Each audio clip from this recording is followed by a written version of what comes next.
Nilinaw ng National Police Commission o NAPOLCOM na ganap ang kapangyarihan at otoridad ni Police Lieutenant General Jose Melencio Nartates Jr. bilang hepe ng Philippine National Police kahit hindi pa naibibigay ang full-fledged 4-star general sa kanya.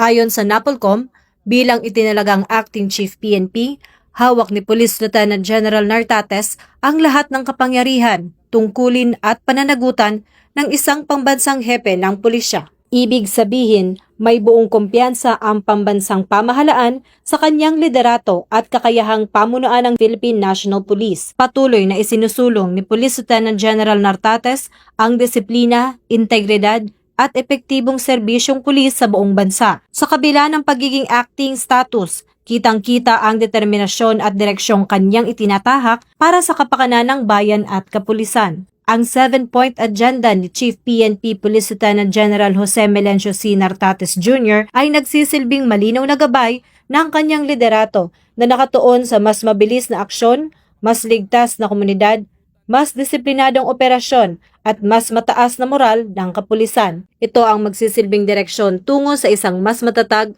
mas disiplinado at mas makataong pulisya sa ilalim ng bagong Pilipinas.